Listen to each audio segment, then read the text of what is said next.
At the head of the Vondée Globe fleet, it looks very much like the two leading skipper Sébastien Simon, Groupe Dubreuil, and Charlie Dalin, MACIF Santé Prevoyance, are following suit, progressively repositioning to the north away from the path of a malicious Southern Ocean low-pressure system which is holding a potentially dangerous 50 to 60 knots of wind and seas to 10 meters high.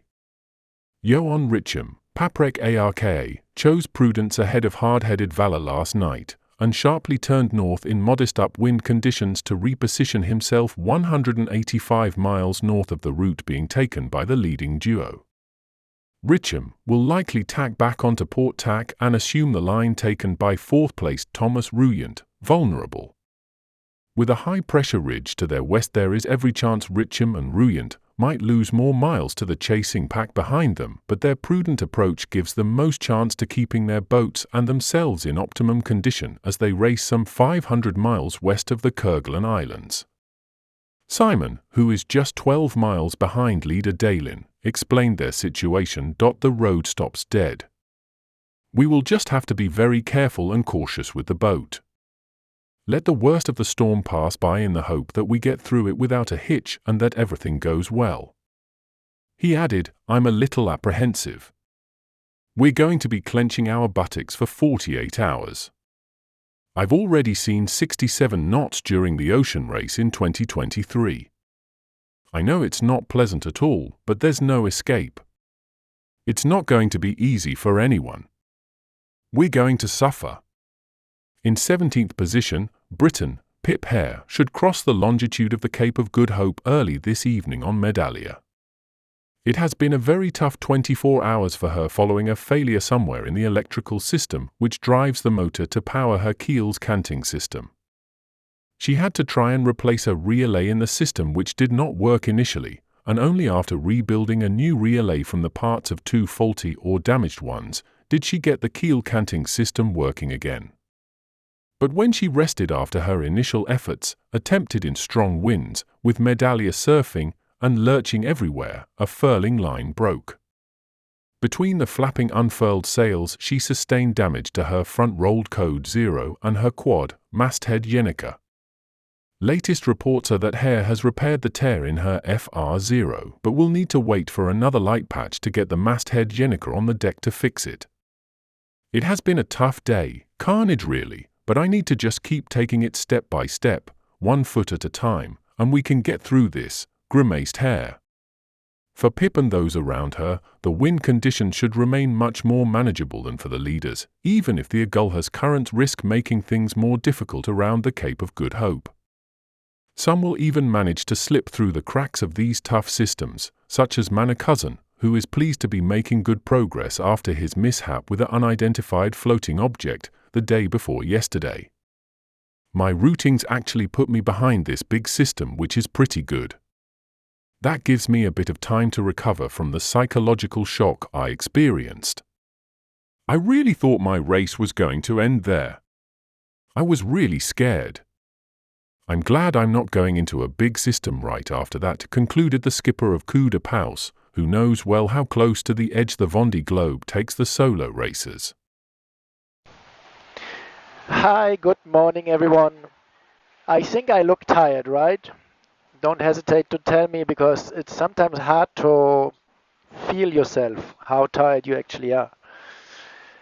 Lots of things going on. We worked fast through the night and we caught up lots of miles, I think, to Sam Davis, if I understood correctly. I need to sleep, but this day was a bit crazy. I was going 35 knots this morning and sitting a lot here, so the night I wasn't sleeping so much. I was pushing and enjoying it. I put my hydro generator down to produce energy, and then I saw the first, I've seen the first time 30 knots, which is the limit. 28 is the limit. And then 35, then I took the hydro up, and then a little bit later the wind got down and the boat accelerated down a wave. We have massive waves at the moment. I will show you in a second out of the window. And then the head sail, the small generator does pop, pop, pop, pop, pop, like pistol shots, really loud banging, while the boat surfs down, the apparent goes forward, and it was sheeted on for something like 25 knots truant speed and probably we certainly had only 18. The wind is very unstable, so but a sail should be able to resist that, but it didn't. It had a crack in the middle, which I just saw a few hours later. Probably nothing catastrophic, but still a little downer. So in some kind of light wind situation, can lower the whole sail on deck, patch it up, put it back up, and then furl. So it's not easy to do. Also, the glue has to dry before I furl it, otherwise I will never be able to unfurl it, imagine. We already had our press conference this morning. I had a nice chat with my friend Pierre, which is cool. I will see him again in an hour on the Vondée Globe Live. I fiddled around with then taking down that small janicle, put it in the bag, preparing some sheets, cleaning up on deck, then taking another reef, making reef straps, and then suddenly during the press conference, no more wind, 10 knots. So I took full main. That's quite a grind, and now I'm quite tired. I have to admit. So need to work on good sleep today, good food. Yeah, and hopefully catching up the girls. They are doing a tremendous. Doing a really good job. Chapeau. Good to have competitors like that around. And the cockpit looks a bit like a mess because all these maneuvers, one after the other, I show you. Look, this is all the rope, a little sponge, my life belt, the teddy bear that we still have to find a name for. Look at all these ropes, so there's more here. My breakfast, t-shirt. It's getting so warm in here that things even dry. That's cool.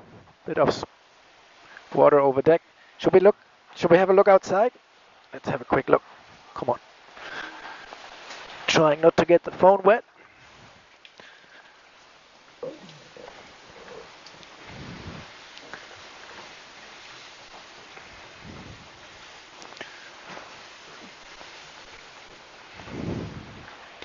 Sunny day out there. Here's my seat. Sunshine. It's warm in here. Super nice.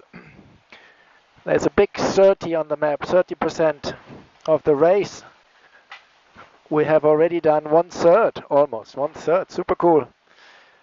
And then I didn't understand what happened. I have to look at the set picture and try to figure out. But I suddenly had cloud cover for an hour, 2 hours, and no wind. So if you see me really slow on the next tracker update, that's the reason I just didn't have wind. And Justine, being few miles further south, she kept the wind. So don't know what was going on there. I will have a little look around the weather information, see if I understand it. Here we are. Onwards and upwards from here. Yes. Talk to you later. Ciao, bye. Bonjour à tous du milieu de l'Indien. Il fait un temps magnifique. J'ai un peu l'impression que ça va pas trop durer. On se dirige vers le nord. Je fais même un peu d'ouest tellement je cherche à me décaler. Je fais limite demi-tour un petit peu pour faire un petit décalage au nord pour venir me placer idéalement avec cette dépression qui va nous amener assez loin après, quasiment en Australie, enfin elle et sa copine. Et donc on va sortir de ce magnifique temps dans 12 heures je pense, d'ici ce soir. Et on va partir pour un gros sprint vers l'est devant cette dépression. Ça va être fun aussi. La mer est pas trop agitée, elle va rester calme quelques temps. En tout cas le temps que la dépression nous double. Voilà, gros enjeu pour nous. Allez, bonne journée à tous. Ça va bien. Allô, bonjour à tous, c'est Sam, on est loin de l'océan Indien. Et on est monté dans le nord pour essayer de passer avec un peu moins de vent dans la dépression de demain et après-demain. On voit les nuages derrière qui arrivent avec le vent. On a passé une journée de molle hier et puis là ça arrive doucement vers nous. Le vent, là on a 12 nœuds de vent et ça va continuer de monter. Et je pense que demain midi il y en aurait 30-40 nœuds et Il y a un passage de fond à faire avec la mer qui va monter aussi. Et je pense que pour le reste de la semaine, on a entre 3 et 6 mètres de mer. Donc ça va être un peu plus costaud, mais voilà, c'est le jeu. Mais la super nouvelle d'hier soir, c'est qu'on a réussi à refaire fonctionner notre pilote automatique de super. Donc pour faire bref, on a 3 pilotes à bord, on a 2 pareils qui sont des bonnes pilotes performance et le troisième qui est juste en sécurité en mode compas. On avait perdu un des principales et grâce à l'équipe de chez Manantech et l'équipe technique à terre, ils nous ont trouvé des solutions pour qu'on a récupéré une ligne principale. Et comme ça veut dire que j'ai un pilote de spare si jamais j'ai un souci. Donc un grand merci à l'équipe technique et l'équipe Manantech qui nous ont aidés à trouver ces solutions-là. Ça nous aide beaucoup. J'espère que j'en ai pas besoin, mais on sait jamais. Et voilà, donc c'est la nouvelle du jour. Tout va bien à bord de Vulnérable. A plus.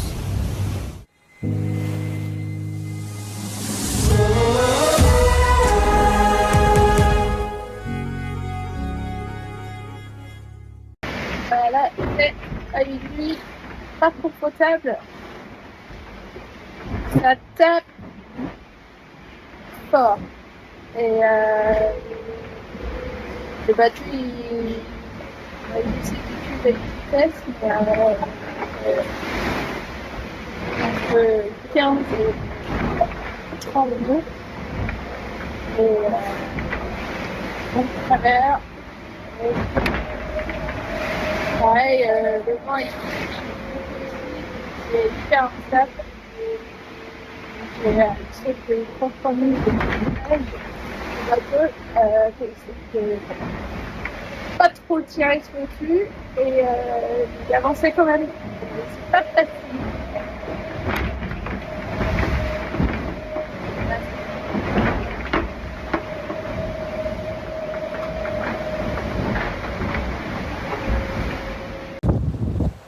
Voilà, on est parti faire le tour du monde à la voile avec un bateau de 18 mètres, un coca. C'est bien beau tout ça, on avance qu'à la voile, mais on a besoin d'énergie à bord. Charger batterie notamment. Donc là, vous voyez, on a des hydrogénérateurs. Voilà. Alors comme on n'avance pas vite, ça sert à rien de le mettre. On voit, je fais des panneaux solaires. Mais c'est couvert de nuages. Et alors, comment on fait alors? Qu'est-ce qu'on peut faire?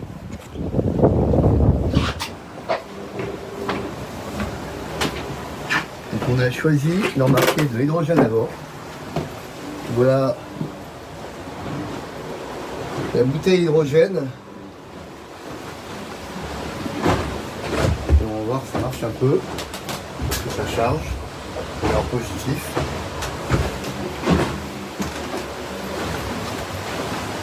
Et on va voir dedans. Dedans, il y a l'hydrogène. Ok. Qui charge.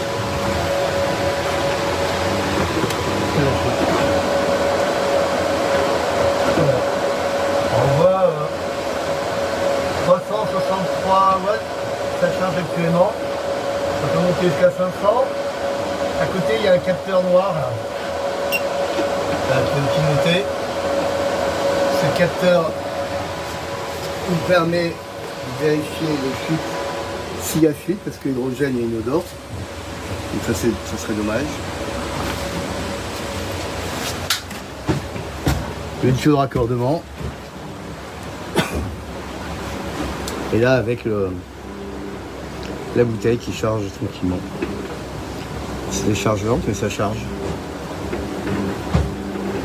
Voilà. C'est efficace. Voilà. C'est pas bien, non?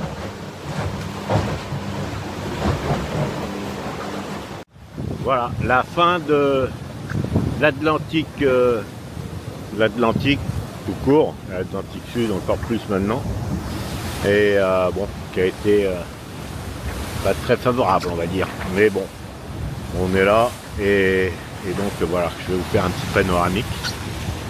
Clac, clac, clac. Donc là, voilà. Le bateau sous ski. Voilà, c'est pas mal. Hein. Et donc là, on a le petit Jenaker à poste. Et puis un coucher de soleil assez particulier. On en profite parce que, à mon avis, demain, ça va pas être le même scénario. Donc là, vers le mer, la mer est nickel. Tout va bien. Il y a Benjamin qui doit être à peu près dans cette direction-là. Donc voilà. Clac, clac, clac. Donc voilà, bah, c'était la petite, le petit intermède du soir. On rentre sous la casquette. Et voilà. Donc là, il y a clac, clac, clac. Voilà. Il y a un peu le bazar avec le petit coussin confortable. Et puis n'oublions pas les crops. Clac, clac, clac. Allez, bonne soirée à tous et je vous embrasse. A plus, ciao.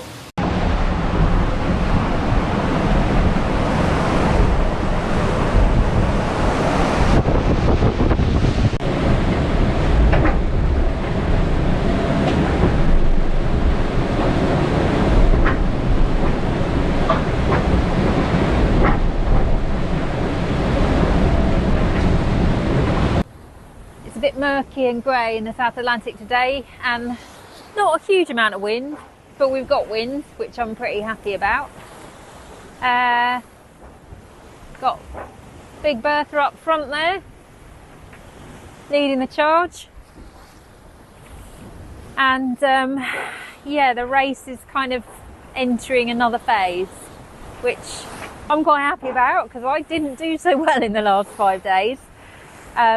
And I think what we're going to see quite often, especially when we go through the south, is the fleet kind of stretching out as people get on these fronts ahead of these low pressures, and then coming back together again when the boats ahead hit an area of high pressure and slow down.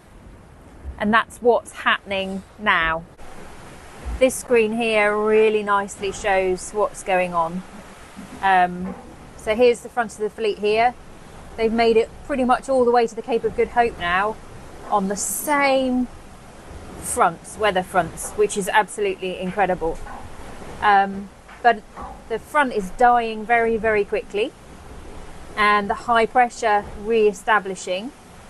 And it's a little bit odd because we've got the main high pressure is here, the area of blue, but there's a little bulge underneath it.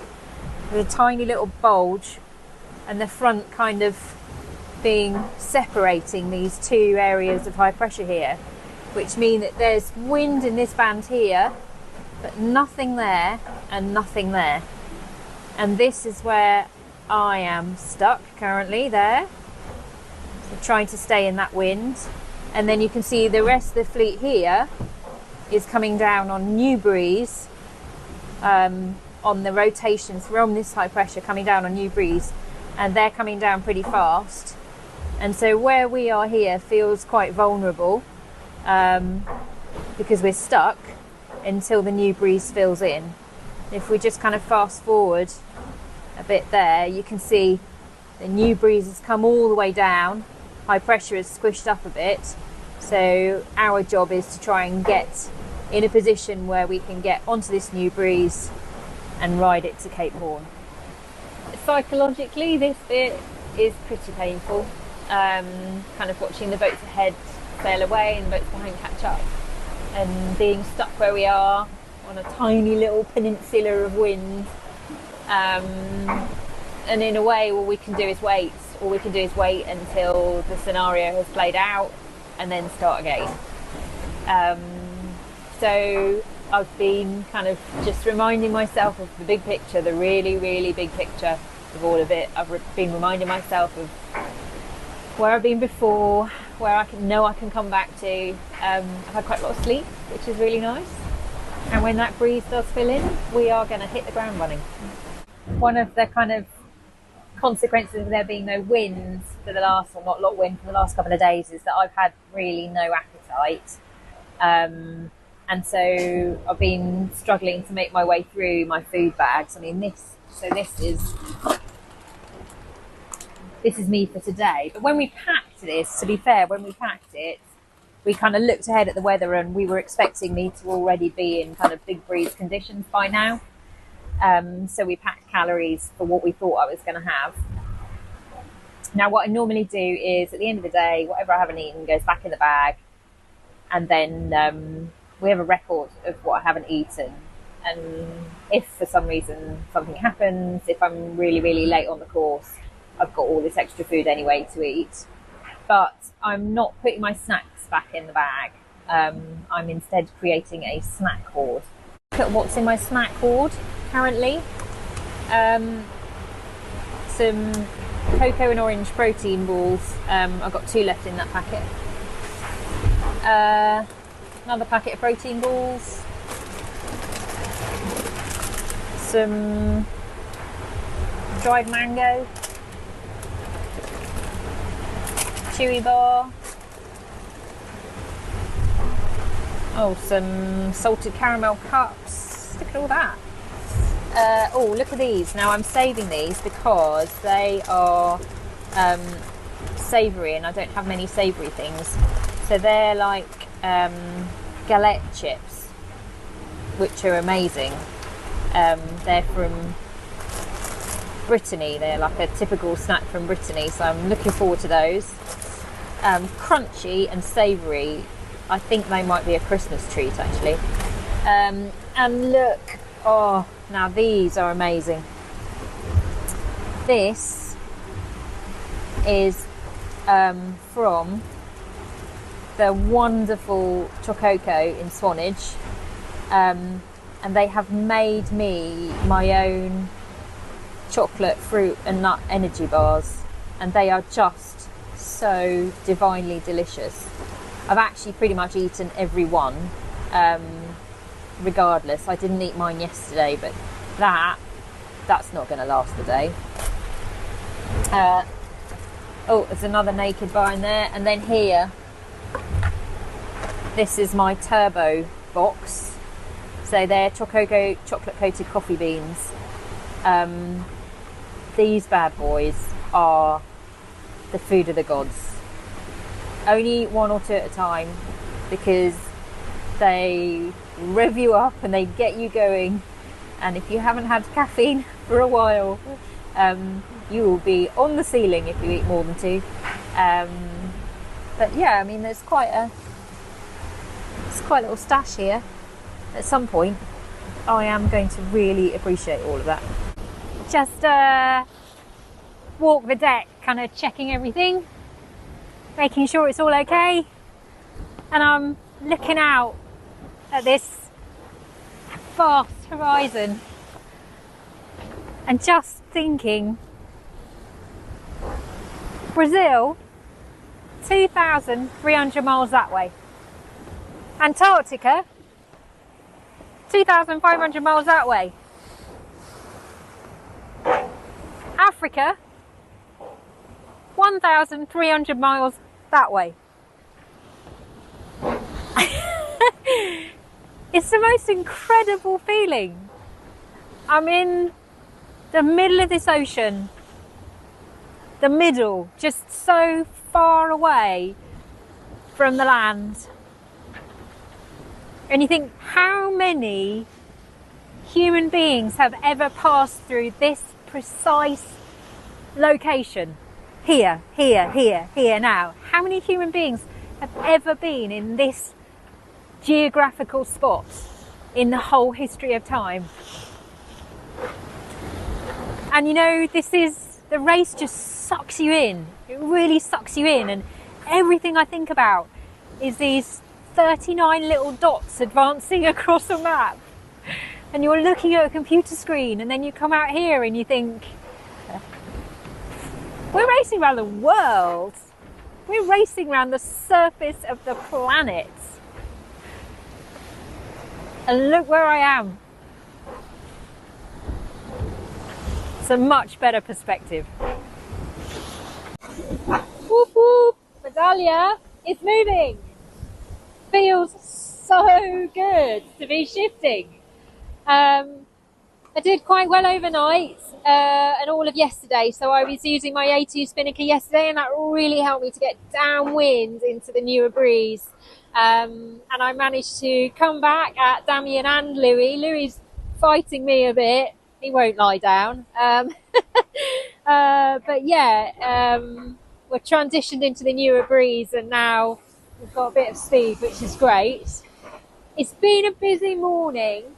So over there on the horizon, so that's the 4th ship that I've come across in the last 3 hours, because we must be on the direct shipping route from the bottom of South Africa over towards South America, I guess. And I've had to take avoiding action on 2 of them, or I had to get them to take avoiding action.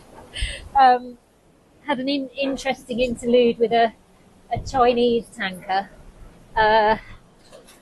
Where, yeah, I had to ask him several times to alter his course to starboard, and he did eventually, but yeah, it was a bit of a battle, and that one just called me up and said, just curious, what's your next destination? And I said, France. He said, where have you come from? I said, France. I said, we're racing around the world. He said, how many people on board? 1. Oh, he said, that's why you're called Solo Sailor on your AIS. I was like, yes. And you're probably going to bump into another 2 in about 20 miles, and then about another 15 in about 500 miles. So, yeah, it's nice to have a chat with him, but I think I might have blown his mind this morning. So, yeah, just need to keep the pace up, keep moving on. The Indian Ocean isn't that far away now. It's got a little bit lumpier on the last day.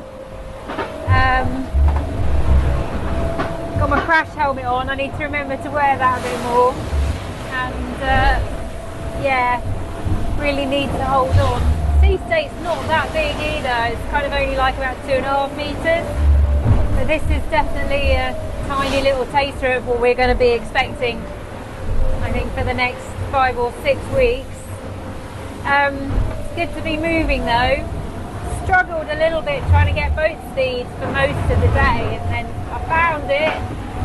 In fact, I've actually had to slow down a bit. Well, I'm doing 29 knots now, but yeah, we were surfing we were flying at over 30 knots, which is probably a little bit fast. Can't believe it's the 1st of December. Got a little elf here to remind me. Yeah, it's the beginning of week 4. It's been slow. This first bit has been much slower than I was expecting. So I think, yeah, we're entering a new phase for sure. I reckon 36 hours, hopefully, it'll be passing the Cape of Good Hope. It'll be amazing. And then into the Indian Ocean. I think a lot of it's going to be about looking after the boat and looking after me. You know, I was thinking about it earlier on, just standing down there, feeling the impact of the hull on the sea underneath, and just thinking about all the forces in action on this boat. You know, it's quite incredible. The lifting, the side motion, the torque, the twisting, the heeling. Yeah, there's so much going on, so many forces, and then the pounding of the waves and stuff. So yeah, need to keep an eye on things, and more than anything I need to hang on. getting quite wild a ride down here. But it's good. That's what we came for. So we should be passing the Cape of Good Hope overnight tonight. It's been a really lush day actually, really nice. Had a couple of sail changes and a bit of a change in pace. And now just kind of sailing fast with the breeze, trying to get as far as I can on this breeze, which is going to be the game for quite a while now.